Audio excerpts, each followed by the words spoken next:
A very good afternoon to all present here. I am Dr. C. Indirani from PG Department of Commerce CA, Vellalar College for Women, Erode. Now I am going to present the topic marketing functions. First, what is market? Market is a place where buyer and seller meeting one place, that is called market. Marketing means the buying and selling activities. That means the buyer can exchange the product to the seller. The transaction is called marketing. So next one, marketing functions. The marketing functions, we have to classify three kinds of marketing: functions of exchange, functions of physical supply, then facilitating function. So in the functions of exchange means we have to exchange the goods and services from the producer to consumer or buyer to seller. That is called functions of exchange. Then functions of exchange, again we can classify three types: buying, assembling and selling. Then another function is functions of physical supply. Then physical supply means we can supply the product from the producer to consumer. So in that physical supply, again we have to classify two types: transportation, storage and warehousing. Then third one, facilitating function. Then facilitating function, we can classify the other marketing functions like that: financing, risk bearing, standardization and grading, market information. These are all the marketing functions. Then we have to see one by one. First, the buying and selling. So the buying and selling simultaneously done in the marketing. So it creates the possession utility. Possession utility means we have to exchange the product from the buyer to seller. So that is the buying and selling creates the possession utilities. The first function is the marketing, the buying.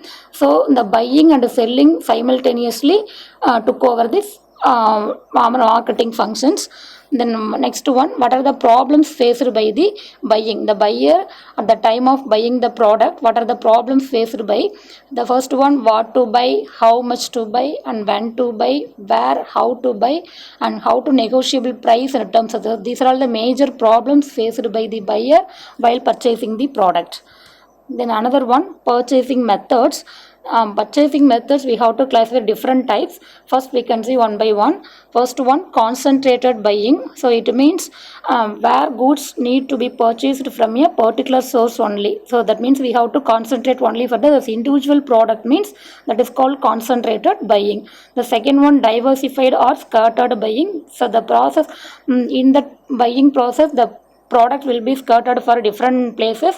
So the purchaser, we have to purchase the product for different places. For we have to assemble in one places now. That is called diversified buying. Then third one, reciprocal buying. So it means when two business units agree mutually to buy from each other is known as reciprocal buying. Then fourth one, hand to mouth buying. Hand to mouth buying means the buyer to buy the goods in small quantity. That is, the buyer purchase the goods only for the consumable purpose. No? That is called hand to mouth buying. Then next one, forward buying. It means the buyer who expect rise in price of certain goods in the hope of selling at a higher price in future. That is called forward buying. Then another one, contract buying. It means manufacturer who require regular supply of raw materials often enter into by the terms of contract with the suppliers. That is called contract buying. That means contract buying means the contract and the buyer and manufacturer, they have to contracting a particular period. So regularly the buyer can purchase the product from the regular manufacturer. That is called contract buying. The next one, buying by inspection. So it means the buyer have to right to examine the goods when we can buy the product. That is called buying by inspection. Then buying by samples. It means when we buy some of the products, for example sweets or eatable items to buy, we do ask for some samples. That is called buying by samples. Then another one, buying by description. So buying by description means it's available for some catalogs. It provides different models, price and other details regarding the product. So that is called buying by description. Then period of buying. The period of buying means the purchaser regularly they have to buying the product. That is called period buying. Then next one, buying by requirements. Requirements means the buyers needs some of the particular product, no, that is called buying by requirements.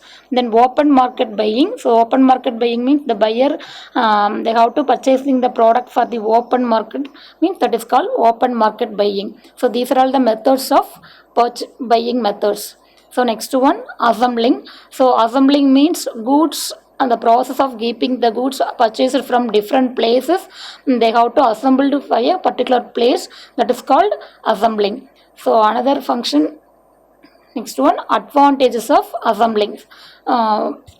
First advantage is economy in the cost of transportation, helps standardizations and grading, and third one helps bulk sale, then wider markets, cheaper warehousing, then economic processing, a stable and regular supply can be ensured, then variety of products. So these are the advantages of assembling.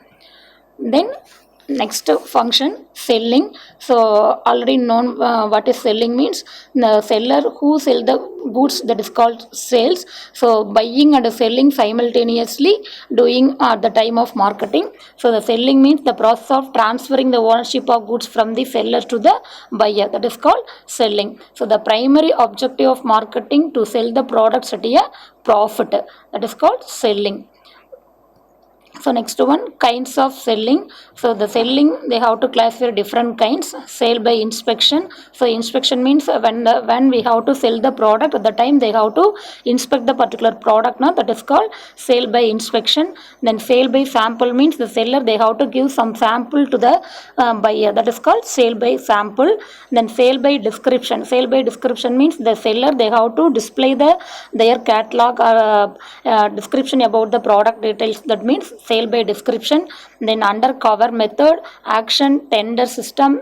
So these are all the method they have to selling the product to the buyer. Then fake at a flat rate. Flat rates means they have to displaying the flat rate. For example, 99.99 rupees or the 999.99 rupees is like that. So next method is a gentleman's agreement. That is, they have to agreement between the seller and the buyer, that is called gentleman's agreement. So these are all the methods or kinds of selling.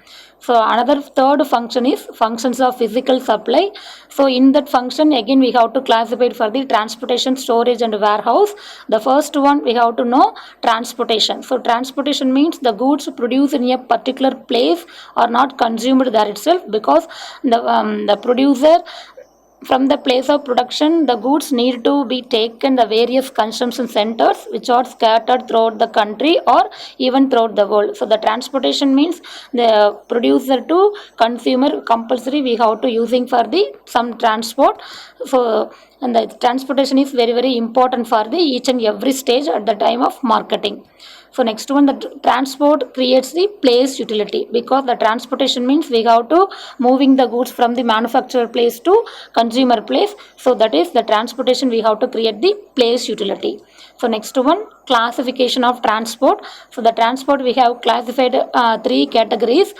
First one, land transport. The land transport again we have classified road transport and the rail transport. The next one, sea transport, then air transport. These are all the classification of transport.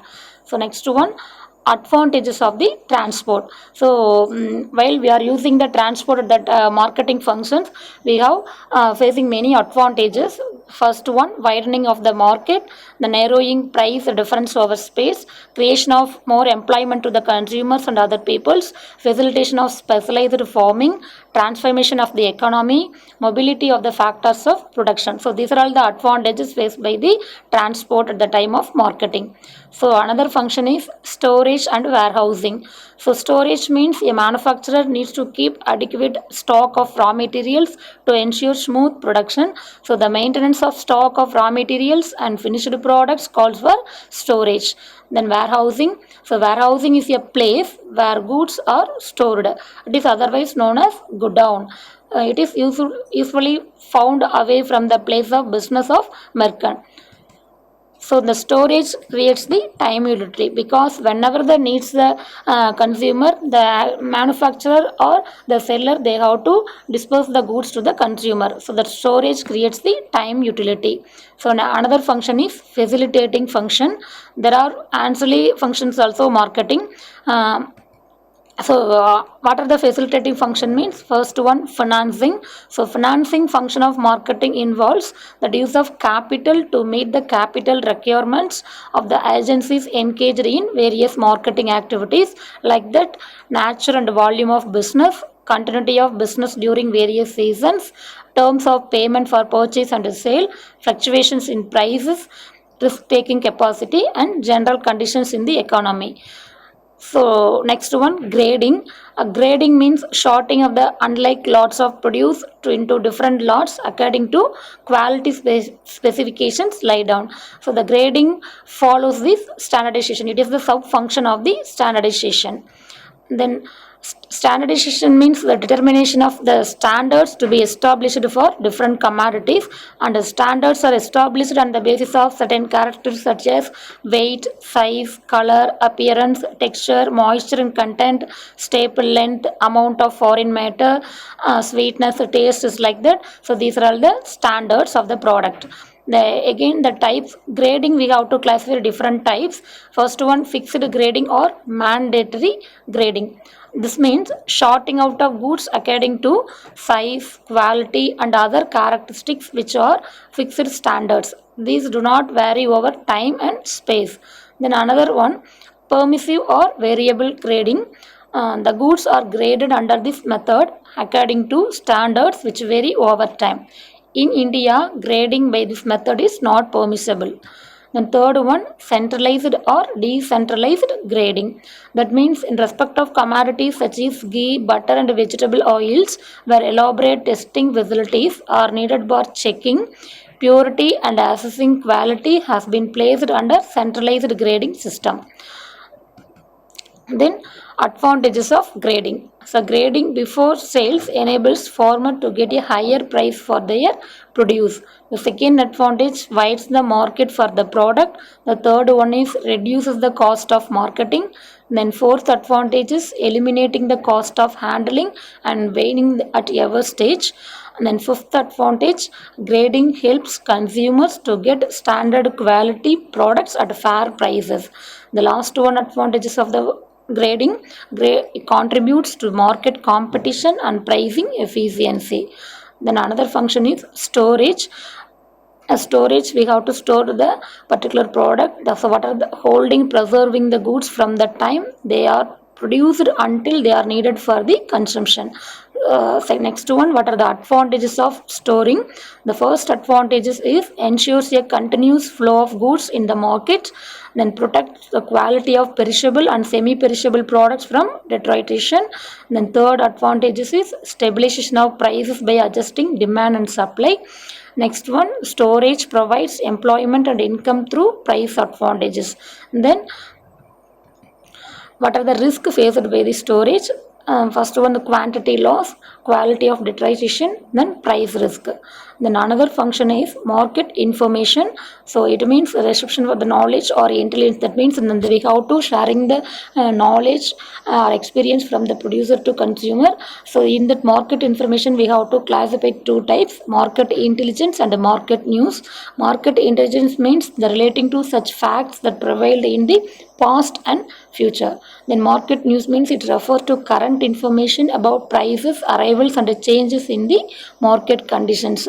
So next one, what are the criteria for good market information? Means comprehensive, accuracy, relevance, confidentiality, truth, trustworthiness, equal and easy, accessibility, timeliness. So these are all the criteria for good market information. So these are all the marketing functions of. Thank you.